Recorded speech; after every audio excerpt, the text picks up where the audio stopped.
Ayan po, magandang umaga po sa inyong lahat. Ako po'y lubos na po pasalamat sa aking mga subscriber.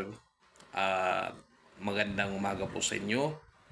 At may nag-request po sa atin ng humingi po sa atin ng request sa atin at sinabi sa akin na, Maestro, ano po yung pagpato sa katawan na legit. Ayan po, at ilagay ko po yan dito at kunin po ninyo. At lagi po tayong magpakumbaba sa ating sarili, sa ating kapwa at sa ating pamilya. At mag-ingat po kayo at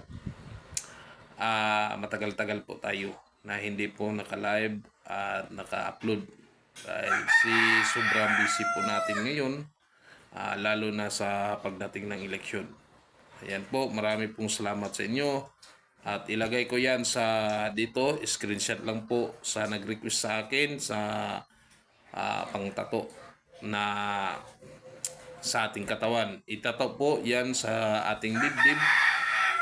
Yung magpapatato po kayo, yung may kaalam, yung marunong sa lihim na karunungan. Huwag po yung walang alam sa lihim na karunungan. Ayan po.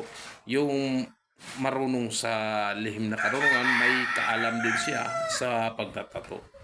At saka may nagsabi din sa akin, Maestro, paano po yung makigtali ka?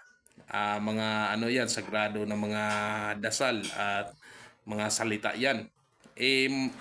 Matatanggal lang po yan kasi makikleansing yan sa ating katawan. Yung mga negatibo na dumikit sa ating katawan, makikleansing yan sa pagligo natin. Pwede po yun sa bahay, maligo tayo. Pwede din sa ilog. Ayan po. Makikleansing yan, mawawala yan. At saka bukas o sunod na araw ay mag-testing po tayo ng mga gamit. Subukan din natin yung gamit ko sa baril para pang proteksyon sa ating sarili sa mga masasamang tao kasi iba na po yung takbo ng panahon ngayon. Sa lahat ng mga subscriber ko, mag-ingat po kayo at lagi po kayo magdasal, manalangin sa Panginoon at magpakumbaba po kayo sa ating kapwa-tao. Ayan po, marami pong salamat po sa inyo at ingat po kayo. Sa lahat ng mga subscriber ko na gumaganap na dyan sa lihim na karunungan, ay lagi po kayong manalig sa ating Panginoon at lagi po kayong magpakumbaba sa inyong sarili para kasayahan po tayo sa ating mahal na Panginoong Diyos Ama na makapangyarihan sa lahat. Ayan po, sa nag-request sa akin, ito po yung kunin po ninyo. Yan po ang taladro na magagamit mo sa spiritual na labanan. Pagkaingatan lang po yan. Ipatato yan sa may kaalam din sa lihim na karunungan para buhay po yung mga salita. Kapag yung walang kaalam na magtatato, mga sagrado po yan na salita ay mahihilo po yan o mahihilo po sila. Sumakit yung ulo, yung iba ay sumakit yung mga mata nila dahil sa mga salita na yan na inuukit sa ating katawan. Kapag ang tao may kaalam din sa lihim na karunungan, ay hindi basta-basta po yan na mahihilo pagtato sa ating katawan. Oo. Yan po ay marami pong salamat. Pasensya po kayo sa akin. Matagal po tayo na hindi na nakapa-upload sa ating YouTube channel natin kasi busy po ngayon.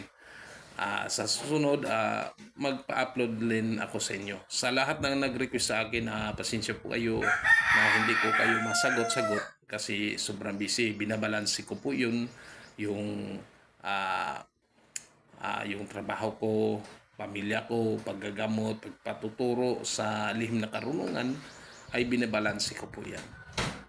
Marami pong salamat sa inyo at sa aking mga kaibigan dyan na mga manggagamot, mga pet healer, antingero, antingira. Kumusta po kayo? At sana nasa mabuti po kayong kalagayan ngayon. At sa lahat ng mga subscriber ko, marami pong salamat. At ako po'y lubos na nagpapasalamat sa inyo at sumasaludo po sa inyo. Marami pong salamat at ilagay ko po dito ang taladro na yan. Ayan po, marami pong salamat. Ako po si Maestro Lamorok Mitam. Marami pong salamat sa inyo. Ingat po kayo. Lagi po kayong manalangin, magdasal sa Panginoon. Mag-ingat at manalig po kayo sa Panginoon at magpakumbaba sa ating sarili. Marami pong salamat.